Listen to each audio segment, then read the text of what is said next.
Salut Lisandre, alors en fait moi je vais juste présenter le début, après c'est toi qui... On s'est rencontrés à l'espèce d'afterwork qui avait été organisé par More & More. Je bosse déjà en phyto d'une certaine manière avec mes chevaux et en fait j'ai été attirée par ta gamme gémothérapie parce que ça je connais assez peu. Donc est-ce que tu peux nous présenter ta marque, ce que tu fais et pourquoi tu le fais? Oui, bien sûr. Du coup, ma marque, c'est Obeltan.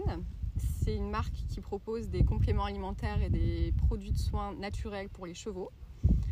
Je travaille du coup avec des plantes pures en poudre et évidemment avec de la gémothérapie comme tu l'as dit, mais on a aussi des formats liquides et des produits de soins du quotidien.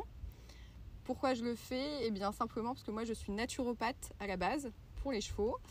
Et sur le marché, je trouvais toujours un produit pour traiter une pathologie, mais c'était soit en interne, soit en externe, et on avait rarement le combo des deux. Et l'idée, c'était de pouvoir proposer justement un package complet, parce qu'une pathologie, quand elle vient chez un cheval, c'est qu'il y a un déséquilibre interne, et du coup de venir travailler ce déséquilibre en interne, tout en traitant en externe la pathologie qu'il pourrait y avoir, comme une dermite par exemple. On va traiter principalement en interne, et en externe, on va venir apporter du soin, etc. Mais on ne soignera jamais une dermite juste en traitant l'externe si on ne vient pas travailler sur l'interne, par exemple. Et pour ça, on a plein d'outils, j'appelle ça des outils en naturopathie. Ça passe par l'homéopathie, l'oligothérapie, la phytothérapie, la gémothérapie et toutes leurs copines qui finissent en I. Et moi, mon outil préféré, si je puis dire, c'est vraiment la gémothérapie.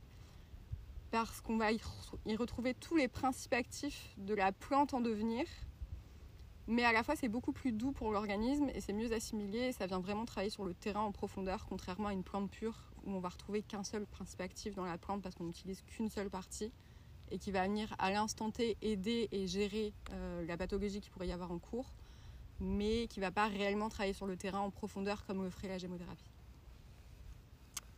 Dans tous les produits là, alors... Ceux qui seront en train d'écouter le podcast, vous ne les verrez peut-être pas, mais est-ce que tu peux nous redire plus ou moins tout ce que ta gamme comporte et qu'est-ce que tu nous as apporté? Oui, alors du coup, on va avoir de quoi soutenir les pathologies digestives, locomotrices, hormonales, qu'est-ce que j'ai dit d'autre? Tu as dit digestive, digestive, la locomotion, les hormones, la digestion, les muscles, les émonctoires aussi. Et après, on a tous les produits de soins du quotidien avec des huiles de massage, des démêlants, des argiles, des graisses à pied, des huiles pour les pieds, etc. Et on va retrouver du coup ces produits en forme liquide ou poudre, essentiellement. Voilà. Est-ce qu'il y a quelque chose de plus efficace entre le liquide et la poudre? Je dirais pas que c'est plus efficace. Les formats liquides sont plus forts que les formats poudre parce qu'on va y retrouver essentiellement des huiles essentielles ou des teintures mères dedans. Donc ça va avoir un effet un peu plus waouh sur l'organisme, si je puis dire. Par contre, les deux se valent, mais sur une problématique qui est plus... par exemple, moi j'ai un poney qui est blindé d'arthrose.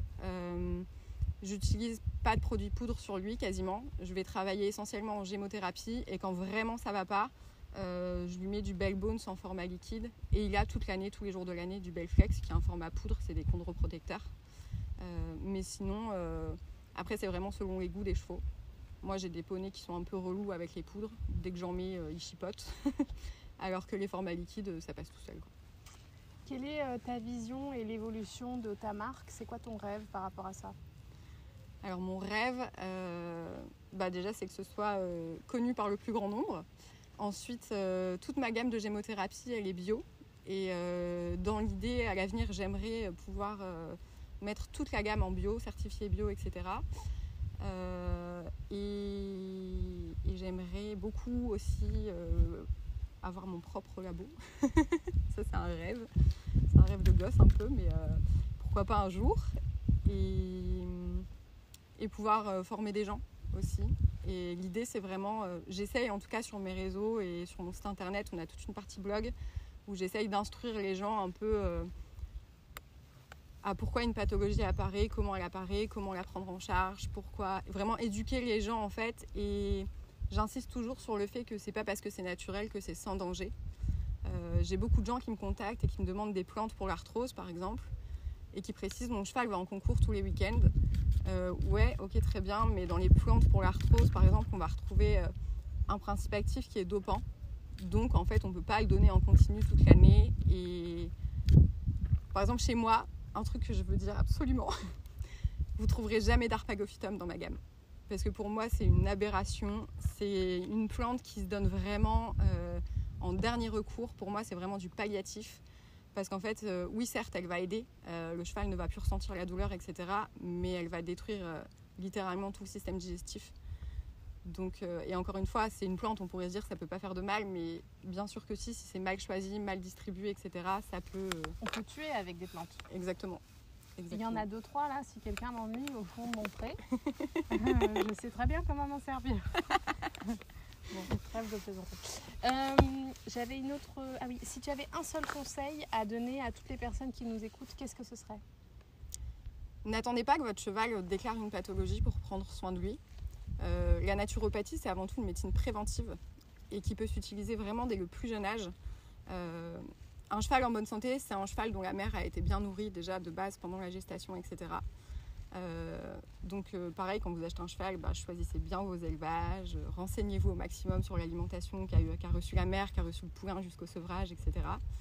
Et ouais, faites un bilan naturo dès que vous avez le cheval avec vous, à la limite, commencez par un bilan naturel parce qu'en fait, il y a plein de petits gestes au quotidien qu'on fait, comme les vaccins, les vermifuges, etc. Et c'est des gestes du quotidien basiques que tout le monde fait parce que c'est dans les mœurs, etc. Mais pourtant, ces petits gestes, ils sont pas si inoffensifs que ça. Et alors, je ne dis pas qu'il ne faut pas vacciner son cheval ou qu'il ne faut pas le vermifuger, hein, loin de là. Mais par contre, il y a des choses à mettre en place suite à ces vaccins et à ces vermifugations pour garder un métabolisme et un organisme qui fonctionnent de manière optimale et qui ne déclarent pas derrière diverses pathologies. C'est cool. On fera sûrement d'autres podcasts à l'avenir, on ne sait pas. Moi, j'ai tendance à pas me prononcer parce qu'à chaque fois que je promets un truc, ça se passe pas comme ça. Mais c'est dans l'idée et sans doute qu'on se rejoindra aussi pour une conf, peut-être sur la Gémeaux. Avec plaisir. Mais voilà, on espère que ça vous aura apporté quelque chose et puis à tout bientôt.